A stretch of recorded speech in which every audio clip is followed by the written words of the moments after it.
kelompok ini ada baiknya kita berdoa terlebih dahulu. Berdoa mulai.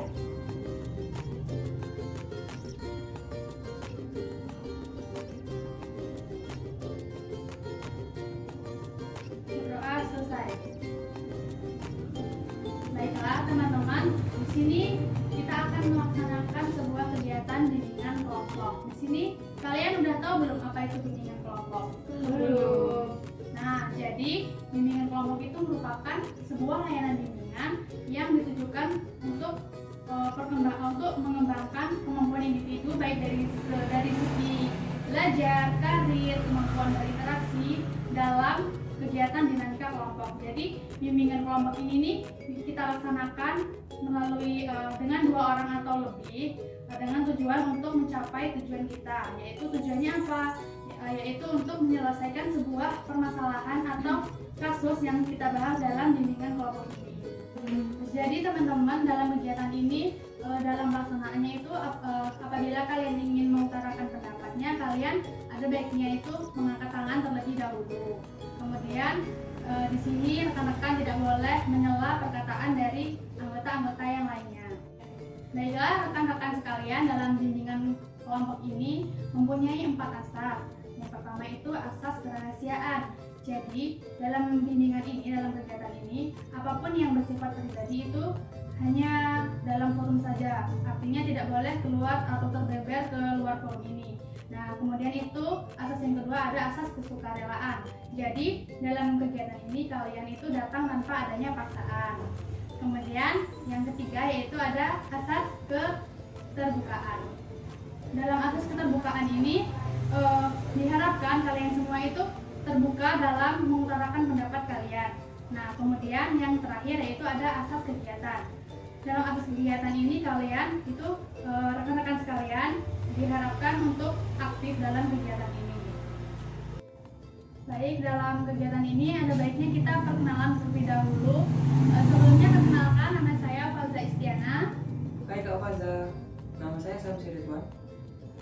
Hai Kak Faza, hai Samsi, nama saya Marwa Daraja. Hai Kak Faza, hai Samsi, hai Fuah. Perkenalkan, nama saya Puji Istiqomah. Hai Faza, Samsi, Marfu Ali Puji, nama saya Happy. Hai Kak Faza, Samsi, Marfuah, Puji, dan Happy. Nama saya Nur Ainaya, kalian sekali saya Nur saja. Baik, jadi ini ada Samsi, Marfuah, Puji, Happy, dan Nur. Baik rekan-rekan, di sini dalam kegiatan ini kita akan membahas sebuah permasalahan umum yaitu pernikahan dini. Nah, di sini kalian ada yang tahu nggak apa itu pernikahan dini? Saya, Ya, Marfuah. menurut saya pernikahan dini itu adalah pernikahan yang dilaksanakan sebelum si pelaku memasuki usia matang. Ada yang lain? Saya, Ya, Puji. menurut saya pernikahan dini itu apabila salah satu dari pelakunya itu belum berusia 18 tahun. Nah, ada yang lain? Ya, Happy. Pernikahan dini adalah pernikahan yang dilakukan oleh anak di bawah usia dini, misalnya laki-laki dan perempuan, di mana batas pernikahan di Indonesia itu umur 19 tahun ke atas. Sehingga jika anak-anak menikah di bawah umur 19 tahun, itu disebut dengan pernikahan dini. Ya. Baik, ada yang lain? Nur? Saya rasa sudah cukup dari Baiklah, selanjutnya kita akan membahas penyebab pernikahan dini. Jadi di sini ada yang tahu nggak penyebab dari pernikahan dini? Ya, ini. Pernikahan dini biasanya dilakukan karena yang pertama itu tekanan ekonomi, di mana semua orang berpikir pernikahan adalah salah satu solusi untuk menyelesaikan sebuah kemiskinan. Yang kedua yaitu kurangnya ilmu pendidikan, di mana anak-anak yang melakukan pernikahan dini itu kurang membaca apa dampak dari pernikahan yang mereka lakukan. Yang ketiga biasanya itu terjadi pada anak-anak yang kurang mendapatkan kasih sayang dari kedua orang tuanya. Jadi pernikahan ini bisa disebabkan karena kondisi ekonomi gitu ya. Ya. Selanjutnya ada pendapat yang lain nggak? Ya, Nur, silakan. Kalau menurut saya pernikahan dini juga selain dari apa yang sudah dijelaskan oleh Happy, itu juga bisa disebabkan oleh aktivitas sosial kita sekarang ini ya, yang termasuk dalam pergaulan bebas, di mana biasanya terjadi sebuah kecelakaan yang mau tidak mau atau mengharuskan dari si pelakunya itu untuk menikah di usia yang dini. Maksudnya kecelakaan yang bagaimana ya? Misalnya bisa hamil di luar nikah karena dia pergaulan bebas yang sudah di luar dari batasnya. Baik rekan-rekan, dalam sebuah kasus pastinya itu memiliki dampak positif dan negatifnya. Begitu juga dalam kasus pernikahan dini ini. Nah, dari dampak positifnya, kalian tahu nggak apa ada dampak positif dari pernikahan dini? Ya, izin menjawab Kak. Oh iya, sih. Kalau menurut saya dampak positif dari pernikahan dini yang pertama itu pernikahan dini kan dilakukan di usia-usia produktif. Jadi ini lebih memudahkan untuk menghasilkan keturunan ke depannya. Kemudian yang kedua, dengan adanya pernikahan dini ini bisa melatih bertanggung jawab sejak dini Kak. Jadi seperti itu ya. Selanjutnya ada nggak pendapat dari yang lain? Bisa dijawab, pernikahan dini biasanya menjadi pilihan para anak muda untuk terhindar dari perbuatan zina. Ya, jadi pernikahan dini juga itu bisa mencegah kita dari perzinahan.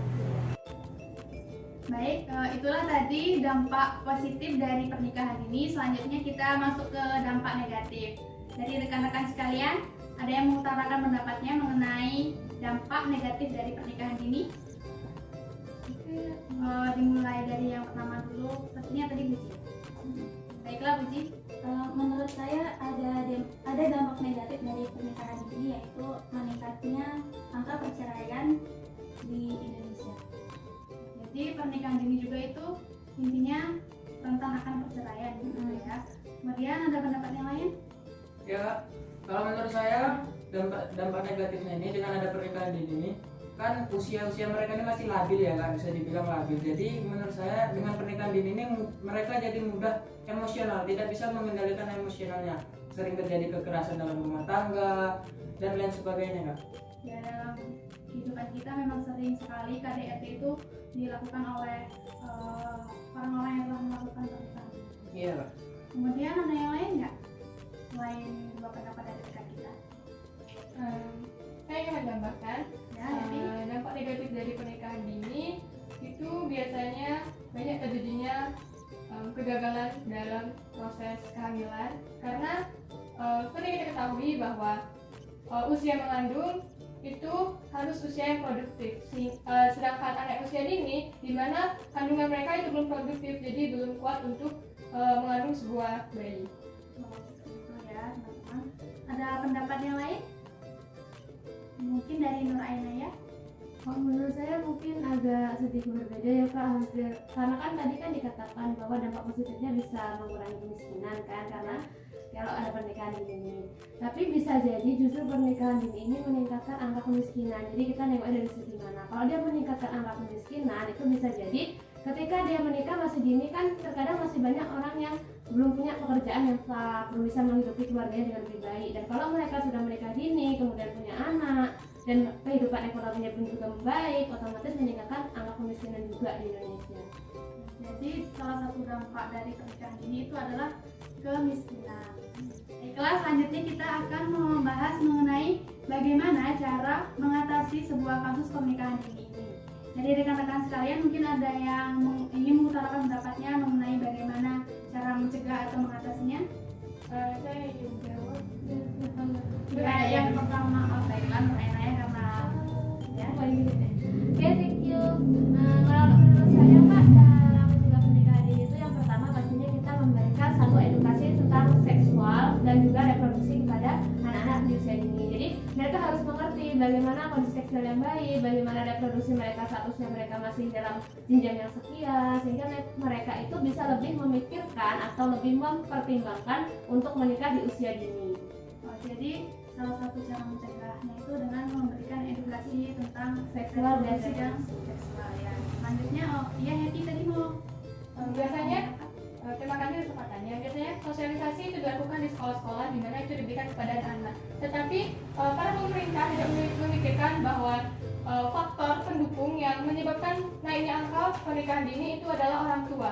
Kebanyakan dari orang tua itu mendesak anaknya untuk melakukan pernikahan dini karena faktor ekonomi. Jadi di sini menurut saya pemerintah harus memberikan solusi yang seperti sosialisasi atau memberikan edukasi kepada orang tua dengan turun langsung ke lapangan, sehingga membuka pemikiran orang tua pernikahan dini itu tuh bukan salah satu cara penyelesaian dari terdesaknya ekonomi di keluarga. Oh, jadi salah satu untuk mencegahnya itu yaitu dengan mengedukasi kepada pihak orang tuanya seperti itu ya. Kemudian dari yang lainnya, dari Marfuah, apakah ingin mengungkapkan pendapat? Saya rasa dari pendapatnya Nur dan Happy sudah cukup. Jadi rekan-rekan sekalian, dapat disimpulkan dari pembahasan kita tadi bahwa pernikahan dini itu merupakan pernikahan yang dilakukan oleh laki-laki dan perempuan di bawah umur. Padahal usia normal dari sebuah pernikahan itu adalah 19 tahun ke atas. Nah, selanjutnya itu ada penyebabnya. Penyebab pernikahan dini itu bisa dilihat dari aspek ekonomi, budaya, sosial, dan sebagainya. Kemudian ada dampak positif dan negatif. Dampak positifnya itu bisa berupa mencegah kita dari zina dan juga belajar bertanggung jawab sejak dini. Kemudian ada dampak negatif, di mana dampak negatif ini sebuah pernikahan dini ini tentang terjadinya sebuah perceraian, KDRT, dan juga bisa menyebabkan sebuah kemiskinan. Nah, selanjutnya dari yang kita bahas tadi, cara mengatasinya itu adalah dengan memberikan edukasi kepada anak-anak, kepada kedua orang tua atau orang tua dari anak-anak tersebut. Oke teman-teman sekalian, sebelum kita tutup, ada nggak kesan dan pesan yang ingin kalian sampaikan?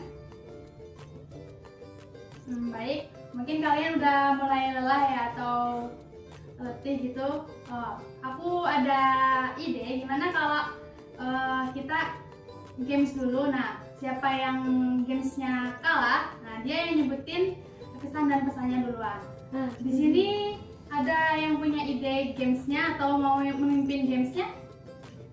Saya mau coba memimpin. Oh baik, Happy. Di sini kita akan coba memain game itu kelipatan 3, di mana kita menghitung dari angka 1 sampai seterusnya.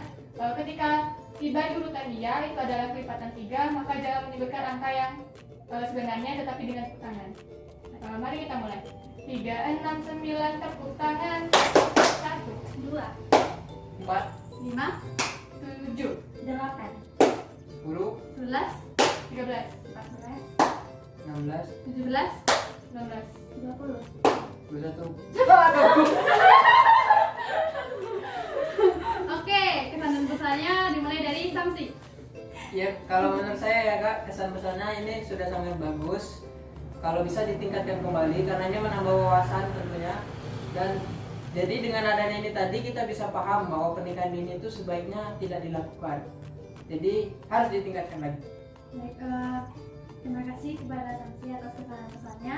Selanjutnya dari rekan-rekan yang lain, apa ada kesan dan pesannya? Baik, Nur. Kalau dari saya Kak, ini acara ini sudah sangat bagus sekali ya, menambah wawasan kita yang semula nggak tahu apa itu pernikahan dini, gimana penyebabnya, apa aja dampaknya. Atau mungkin ada dari kita yang di sini masih berpikir untuk menikah dini, sekarang sudah tahu dampaknya, tahu apa yang gimana nantinya, itu pasti jadi satu pertimbangan lagi. Jadi kalau saran saya sih kedepannya pendidikan ini harus sering dilakukan dengan topik-topik yang berbeda supaya wawasan kita tuh nggak hanya sekedar di satu topik aja, tapi kita bisa tukar pikiran secara lebih luas lagi. Dari yang lainnya, apakah ada lagi yang ingin menyampaikan kesan dan pesan? Atau sudah terwakili oleh kedua rekan kita? Sudah. Oke, baiklah. Jadi semoga di lain waktu kita bisa berjumpa kembali melakukan kegiatan seperti ini dengan topik yang lain.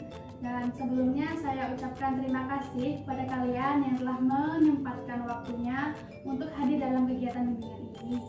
Apabila saya ada salah kata dan sikap, saya mohon maaf. Saya akhiri. Wassalamualaikum warahmatullahi wabarakatuh. Waalaikumsalam